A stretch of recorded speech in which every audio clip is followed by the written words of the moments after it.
A Operação Narcofluxo representa um marco divisório na história recente da segurança pública na capital paulista. Concebida como uma ofensiva cirúrgica e de larga escala, esta ação da Polícia Civil do Estado de São Paulo não é apenas mais uma incursão em territórios conflagrados, mas uma estratégia deliberada para asfixiar a estrutura financeira que sustenta o tráfico de drogas no coração da metrópole. Sob a liderança do Departamento Estadual de Prevenção e Repressão ao Narcotráfico, o DENARC, a operação mobiliza um aparato tecnológico e humano sem precedentes, contando com o apoio tático essencial da Guarda Civil Metropolitana e de diversas unidades de inteligência. O objetivo principal é desmantelar o ecossistema criminoso que se apoderou de um dos cartões postais da cidade. O epicentro desta tempestade operacional situa-se nos bairros da Luz e Santa Ifigênia, áreas historicamente ricas em arquitetura e comércio pujante, mas que acabaram sequestradas por um perímetro de degradação social e urbana conhecido mundialmente como Cracolândia. É neste polígono geográfico específico, onde o asfalto parece pulsar com a agitação constante de milhares de pessoas em situação de rua e vulnerabilidade, que o Estado decidiu reafirmar sua soberania de forma contundente. A incursão foi planejada detalhadamente para ocorrer em horários estratégicos, buscando cercar o fluxo no momento de maior vulnerabilidade logística dos criminosos, garantindo que as primeiras fases tivessem o impacto psicológico e operacional necessário para desequilibrar a hierarquia da facção dominante. A motivação para um movimento governamental desta magnitude é clara e urgente: a transformação da região central em uma verdadeira feira livre de entorpecentes, operada a céu aberto. O que décadas atrás começou como uma aglomeração desordenada de dependentes químicos evoluiu para um modelo de negócio altamente lucrativo, organizado e perigoso. O aumento vertiginoso dos roubos a pedestres, furtos de celulares e a consolidação de barracas de venda fixa, operando impunemente sob a luz do dia, exigiram uma resposta que fosse muito além do patrulhamento ostensivo rotineiro. O poder público compreendeu que a desordem urbana extrema servia como uma camuflagem perfeita para uma rede de criminalidade sofisticada que movimentava milhões de reais semanalmente. Para compreender a importância da narcofluxo, é imprescindível olhar para as últimas décadas de degradação que transformaram a fisionomia do centro de São Paulo. O fluxo deixou de ser apenas um ponto de consumo para se tornar um ativo estratégico fundamental para o primeiro comando da capital, o PCC. A facção criminosa refinou a técnica de utilizar a aglomeração de dependentes como um escudo humano altamente eficaz. Ao cercar os pontos de venda com centenas de usuários, os traficantes criam uma barreira física e emocional que dificulta a entrada da polícia sem o risco de confrontos generalizados e danos colaterais graves. Essa tática de guerrilha urbana permitiu que o crime prosperasse por anos, protegendo os gerentes que circulam discretamente entre a multidão. A grande diferença desta operação reside na inteligência prévia acumulada. Diferente de ações meramente repressivas do passado, que apenas empurravam o problema de uma rua para outra, a narcofluxo fundamenta-se em meses de investigação silenciosa e monitoramento técnico. Agentes infiltrados caminharam entre as barracas, enquanto drones de alta resolução vigiavam o perímetro, mapeando cada conexão hierárquica e cada rosto que exercia funções de comando. O uso de câmeras de monitoramento permitiu ao DENARC identificar os alvos estratégicos desta vez, não os usuários ou os pequenos revendedores da ponta, mas os financiadores e os chamados donos das barracas, que gerenciam a economia local. A logística de abastecimento da Cracolândia é uma demonstração sombria de eficiência corporativa aplicada ao crime. As drogas chegam à região central em grandes volumes e são rapidamente fracionadas em doses menores para evitar perdas totais em caso de apreensões policiais. Hotéis de fachada, pensões em estado avançado de abandono e ferros velhos situados na vizinhança são frequentemente cooptados ou forçados pelo crime organizado a servir de depósitos clandestinos e pontos de apoio logístico. Antes de prosseguirmos com os detalhes minuciosos da execução tática e dos resultados desta investida, inscreva-se no canal e nos conte nos comentários de onde você está assistindo. Esta relação espúria com parte do comércio local cria um ambiente de medo paralisante e silêncio forçado, onde lojistas da Santa Ifigênia sobrevivem diariamente entre a pressão sufocante do tráfico e a esperança renovada de que a ordem pública seja finalmente restabelecida de forma permanente. A complexidade dessa rede revela que o tráfico no coração geográfico de São Paulo é um desafio estrutural que a Polícia Civil agora tenta decapitar de forma definitiva. A transição da inteligência para a prática tática na Operação Narcofluxo ocorreu sob um planejamento meticuloso. Ao raiar da alvorada, o silêncio das ruas da Santa Ifigênia foi interrompido pelo comboio de viaturas do DENARC, selando os principais eixos de fuga.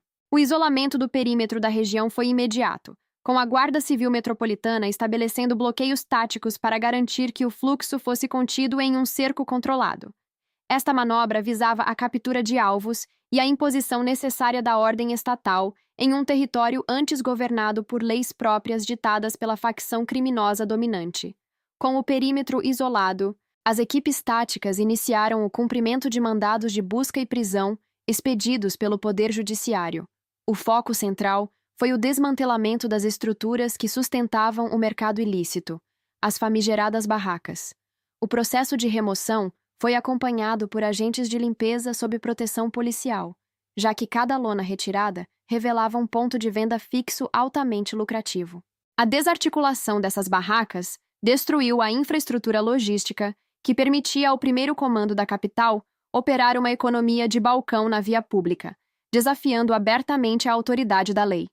Durante as incursões, a diversidade dos itens apreendidos pintou um quadro perturbador da sofisticação do tráfico local. Além de crack e cocaína, as autoridades confiscaram maconha e drogas sintéticas, como a perigosa K9. No entanto, o que mais impressionou os investigadores foi a apreensão de dinheiro vivo e cadernos de contabilidade. Maços de notas de pequeno valor estavam escondidos em mochilas e fundos falsos. Os cadernos detalhavam uma movimentação financeira milionária, com registros minuciosos de vendas diárias, pagamentos de propinas, controle de estoque e até multas aplicadas pela facção aos seus próprios operadores em campo local neste centro. Armamentos e equipamentos de comunicação encontrados em diversos esconderijos corroboraram a tese de uma ocupação paramilitar. Pistolas, munições de diversos calibres e rádios sintonizados na frequência policial foram retirados de cortiços que serviam como base de apoio. O perfil dos presos revelou a estrutura piramidal do tráfico de forma evidente. Foram detidos desde olheiros e contenções, responsáveis pela segurança imediata, até gerentes do fluxo que respondiam aos escalões superiores do PCC, evidenciando que o DENARC atingiu com precisão os alvos estratégicos da operação. Houve destaque para a crescente participação feminina na gestão direta das bancas de venda. Mulheres foram presas ocupando cargos de confiança na contabilidade e na distribuição, atuando como peças-chave para manter a engrenagem criminosa girando mesmo sob pressão.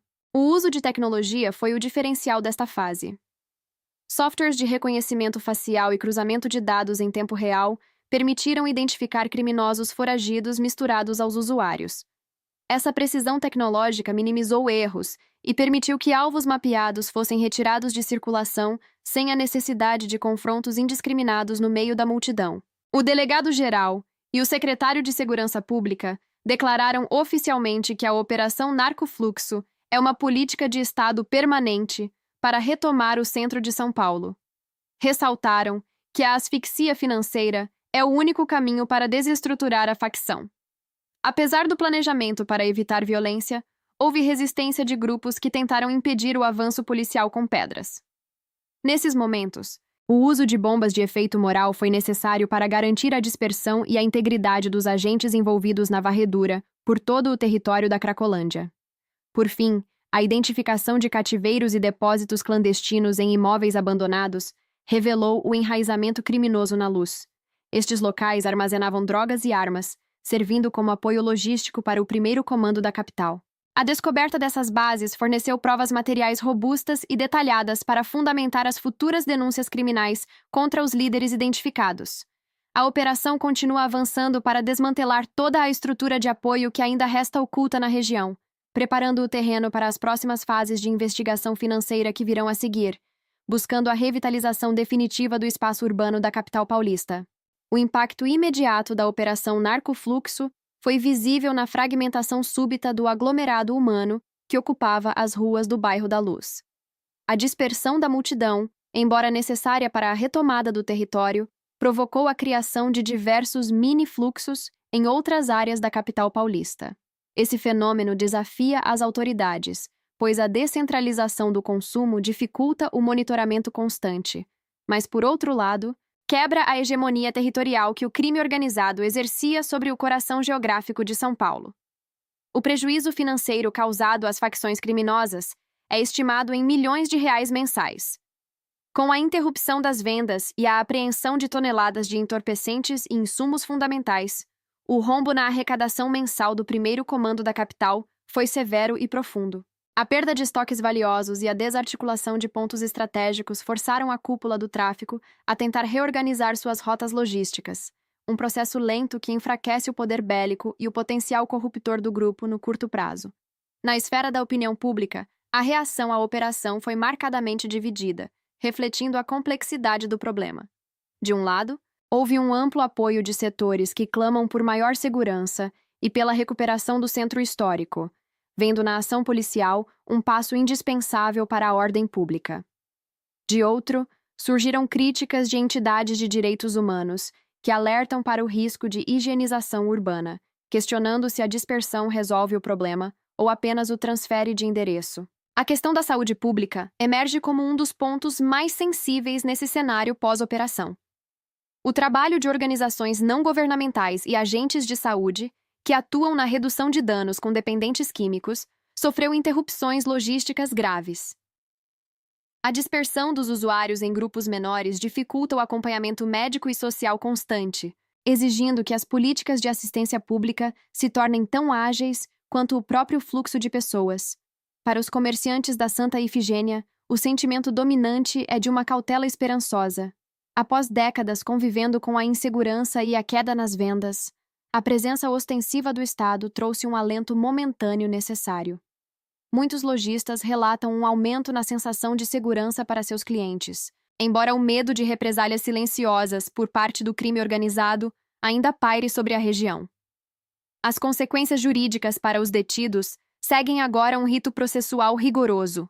As provas materiais coletadas, que incluem cadernos de contabilidade e dados digitais de dispositivos eletrônicos, fundamentam denúncias robustas de associação ao tráfico e lavagem de dinheiro. O foco do Ministério Público e da Polícia Civil agora se volta para o patrimônio financeiro dos chefes identificados, buscando o bloqueio judicial de contas bancárias e a apreensão de bens adquiridos com o lucro do narcótico. O desafio do poder público, entretanto, reside na reocupação inteligente e na manutenção da área. A história recente demonstra que a ausência de uma presença estatal permanente permite que o tráfico retorne aos mesmos locais rapidamente. Por isso, a Operação Narcofluxo é parte de um plano de governo amplo para a revitalização do centro histórico. As perspectivas políticas apontam para a necessidade de medidas integradas, que vão além da repressão policial. Projetos de melhoria na iluminação pública, limpeza urbana intensiva e a instalação de equipamentos de assistência social permanente são pilares essenciais para evitar a degradação urbana recorrente. Os próximos passos das investigações em curso prometem novas fases da operação. A análise dos celulares apreendidos deve revelar conexões com fornecedores internacionais e outros elos vitais da facção criminosa dominante. Existe a indicação oficial de que a narcofluxo não é um evento isolado, mas uma ofensiva contínua contra a estrutura financeira do crime. O veredito final sobre a eficácia desta intervenção sugere que, embora a repressão tática seja fundamental para desarticular o comando, o sucesso a longo prazo depende da capacidade da cidade em reintegrar socialmente o território. O que mudou de fato na dinâmica do centro paulista foi a quebra do sentimento de impunidade que protegia as bancas de venda à luz do dia. A Polícia Civil desferiu um golpe profundo na economia do fluxo, mas a vitória definitiva será medida pela capacidade de São Paulo em manter suas ruas ocupadas por cidadãos livres, e não por facções que utilizam o sofrimento humano como mercadoria de balcão em seus negócios escusos.